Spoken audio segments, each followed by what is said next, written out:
Good morning, good afternoon, or good evening, depending on your current time zone.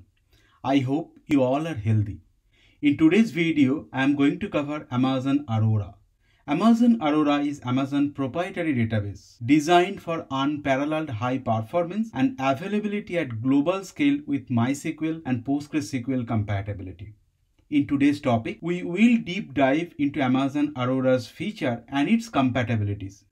Throughout the video, I have used multiple diagrams, animations, and illustrations to explain the concept. If you follow today's session without skipping any content, you should have a complete understanding about Amazon Aurora. If you do not have a prior experience with AWS Cloud or with Amazon Aurora, it's absolutely fine.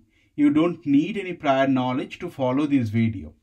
Before I start, I would like to request you, if you are new to our channel or haven't subscribed yet, then please subscribe to our channel and please click on the bell icon to get notification for any new topics. We are trying to upload video on a daily basis or at least 5 videos in a week. Now let's get started. Let's start with what is the difference between self-managed versus AWS managed databases. In the left hand side of the diagram, we have stack of activities or stack of responsibilities. If you are using a self-managed database, it could be in your EC2 instance or it could be in your on-premise data center. You have to maintain or you have to manage all these responsibilities, starting from schema design to routine maintenance of your operating system. These are all your responsibilities. Whereas if you are using AWS fully managed databases, then you are giving away all the heavy lifting to your cloud provider, in our case AWS, and you are responsible only for schema design, query construction and query optimization. You must be asking, why Amazon Aurora? Do we really need a new database when you have multiple existing Amazon options? Aurora bridges the gap with old card databases performance capabilities source version with very low pricing. Old card databases that offers enterprise capabilities, but Amazon Aurora bridges the gap with, on the other hand, performance capabilities. Open source databases with very the challenge will be to scale the databases and the performance. There was a need Aurora for a database bridges the gap with which will provide enterprise capabilities with very performance low price and scalability with flexibility of open source databases. Amazon Aurora bridges the gap with enterprise performance capabilities with very low price. Now let's review Amazon Aurora features. Amazon Aurora is a fully managed database. As we saw in the previous slide, if you are using Amazon Aurora, you are only responsible for schema design, query construction and query performance of your database. All other heavy lifting will be taken care by AWS. Next, high performance and scalability. Amazon Aurora can give you 5 times more throughput than normal MySQL databases and 3 times more throughput than PostgreSQL databases. Storage auto-scaling. Amazon Aurora can automatically increase the size of your database volume as your storage needs grow. Your database volume expands in increment of 10 GB up to a maximum of 128 TB, and you really don't need to provision excess storage for your database to handle future growth. Next, low latency read replica. Amazon Aurora supports up to 15 load balanced read replicas. That means Aurora will automatically add and remove replicas in response to your database workload. Then fault tolerant and self-healing storage. In Amazon Aurora, each 10 GB chunk of your database volume is replicated 6 ways across 3 availability zones. Amazon Aurora storage is fault tolerant. Amazon Aurora storage is also self-healing. Data blocks and disk are continuously scanned for errors and it can be replaced automatically. Next, backtrack for Aurora MySQL. Backtrack is specific to Aurora. Backtrack lets you quickly move a database to a prior point in time without needing you to restore the data from a backup. Just like a VCR button, there is the option to rewind. Backtrack means You are just rewinding your database to a previous or prior point. Point-in-time recovery. Amazon Aurora enables point-in-time recovery for your instance. This allows you to restore your database to any second during your retention period, and you can go up to 35 days from a minimum of 5 minutes. Global database. A single Aurora database can span multiple AWS regions to enable fast local reads and quick disaster recovery. Global database uses storage-based replication to replicate a database across multiple AWS regions with typical latency of less than 1 second. Then Aurora multi-master clusters. In a multi-master cluster, all the database instance can perform write operations. We will review Aurora multi-master cluster in a different slide. And last but not least, Aurora serverless. If you have an unpredictable workload, if you do not know the pattern of the load, you can go for a serverless. You really do not have to think the scaling or high availability part, and you are only paying what you are using. This is ideal when you have unpredictable workload. You may be thinking that your database can be idle for a longer duration. Whenever your database will be idle, Aurora Serverless will shut down the cluster, and whenever it will detect any activity, it will automatically launch the cluster for you. It will save the IT infrastructure cost for you. As I mentioned, serverless is ideal when you have unpredictable workload. Now let's review Amazon Aurora architecture. An Amazon Aurora database cluster consists of one or more database instances and a cluster volume that manages the data for those DB instances. An Aurora cluster volume is a virtual database storage volume that spans across multiple availability zones. Each data copied across 3 availability zones, and each availability zone has 2 copies of your data. In an Aurora database cluster, you have one primary instance and multiple replica instances. And if you see in this color, your data will be replicated across 3 availability zones, and each zone will have 2 copies of your data. Primary instance support read and write operations and perform all of the data modifications to the cluster volume. Each database cluster has one primary database instance. Coming back to Aurora Replica, Aurora Replica connects to the same storage volume as the primary database instance and support only read operations. Each Aurora cluster can have up to 15 read replicas in addition to the primary database instance.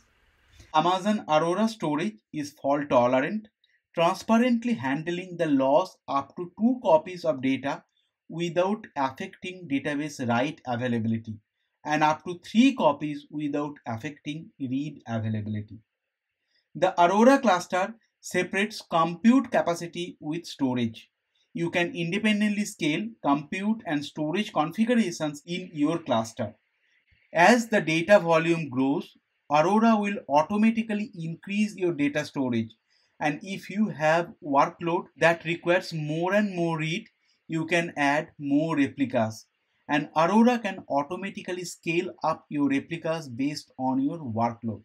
This gives you capability to independently scale your compute and storage in your database. Last but not least, Amazon Aurora cluster storage is backed by Amazon S3. To summarize, Amazon Aurora supports up to 15 read replicas on top of your primary instance, which supports both read and write. Amazon Aurora creates 6 copies of your data across 3 availability zones. And Amazon cluster storage is backed by S3. Since we have reviewed Amazon Aurora architecture, now let's review Amazon Aurora endpoints. Amazon Aurora supports 4 different types of endpoints, and now let's review one by one. Starting with cluster endpoint. A cluster endpoint or writer endpoint for an Amazon DB cluster connects to the current primary DB instance for the DB cluster. This endpoint is the only one that can perform write operations such as DDL statement. Each Aurora database cluster has one cluster endpoint and one primary DB instance. You use this cluster endpoint for all write operations on the DB cluster, including insert, update, delete, and any DDL changes. You can also use the cluster endpoint for read operation, such as any select queries. Next, reader endpoint. A reader endpoint for an Amazon DB cluster provides load balance support for read-only connections to the database cluster. Use the reader endpoint for read operation such as queries. If the cluster contains one or more Aurora replicas, the reader endpoint load balances the Aurora replicas. In that case, you can only perform read-only operations such as select statement via that endpoint. On the other hand, if the cluster contains only one primary instance and no Aurora replicas, the reader endpoint connects to the primary instance. In that case, you can perform write operations through the endpoint. Then custom endpoint. A custom endpoint for an Amazon Aurora cluster represents a set of DB instances that you choose.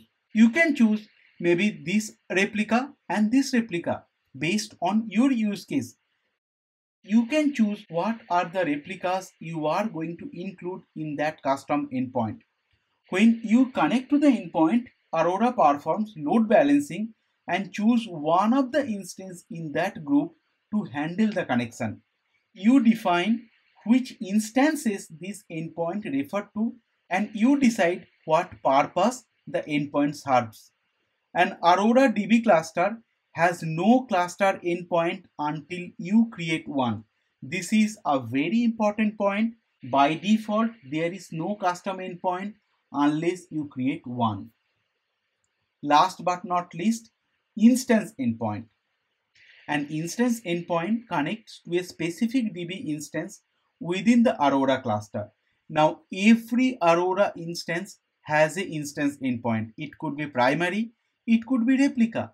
Each DB instance in a DB cluster has its own unique instance endpoint.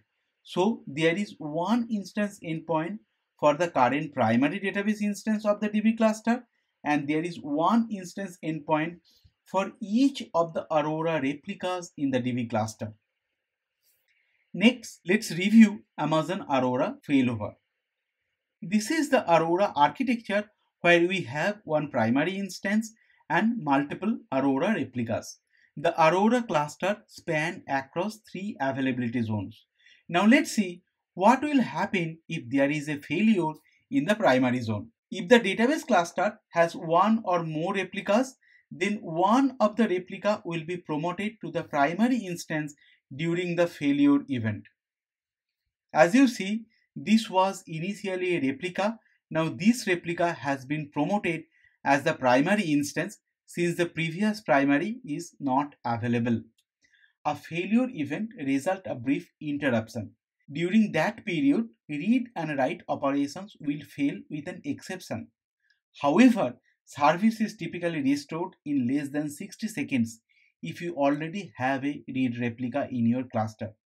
But if you do not have a read replica in your cluster, then Aurora will create one read replica and promote that read replica to the primary instance.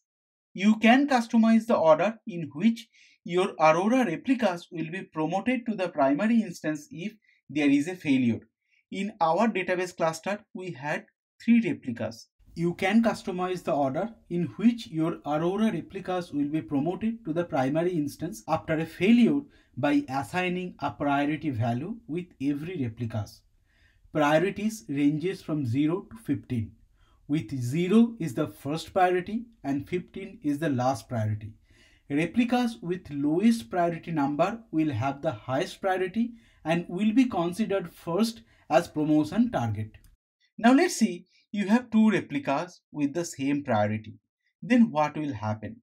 If 2 or more replicas share the same priority, then Amazon Aurora will promote the replica with the largest size.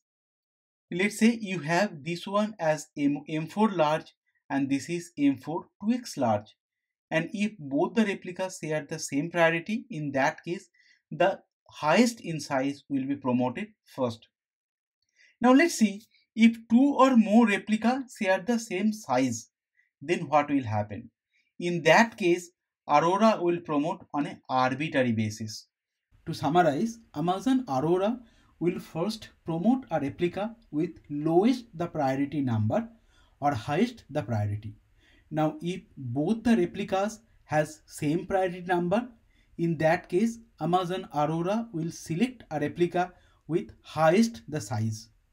If both the replicas have same priority number and same size, in that case Amazon Aurora will choose a replica arbitrarily. Now let's review Amazon Global Database. Amazon Global Database is designed for globally distributed applications, allowing a single Amazon Aurora database to span across multiple AWS regions. It replicates your data with no impact on database performance.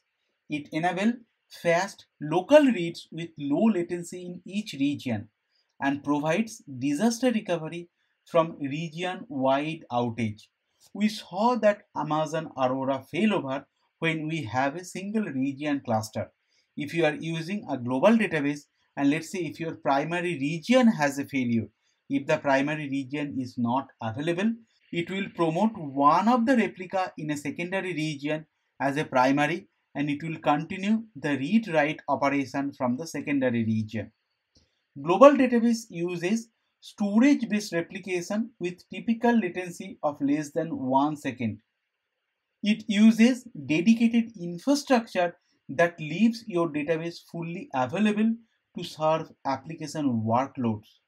Now, in an unlikely event, if the entire region is down, then one of the secondary region can be promoted to a read-write capability in less than 1 minute. Now let's review Amazon Aurora Multi-Master. We saw in previous Aurora cluster, there was one primary instance and multiple replica instances or read replicas. You can use primary instance for read-write, whereas the replicas only for the write operations. Now multi-master cluster have a different architecture than other kind of Aurora cluster. In multi-master cluster, all the DB instance have read-write capability. Multi-master cluster have no dedicated read-only nodes. That is why all the read replicas does not apply to multi-master cluster. One point you have to remember, the underlying storage for Aurora multi-master cluster is similar for the regular Aurora cluster. Your data is still stored in a highly reliable shared storage volume across 3 availability zones. An Aurora database cluster can grow automatically. Aurora multi-master cluster is only available for Aurora MySQL compatible database engine. Also, you cannot span multi-master cluster over multiple regions. Now we came to a conclusion about today's topic. I hope I was able to clarify all your doubts. If you have any question regarding today's topic, please post your question as comment to this video. We will answer at earliest. Before we conclude today, I would like to request you please subscribe our channel and please click on the bell icon to get notification for new topics. If you want me to cover any topics, please provide your request as a comment on this video. If you appreciate our effort, please like this video. It will definitely motivate us. At the end, thank you. Please take care and stay safe.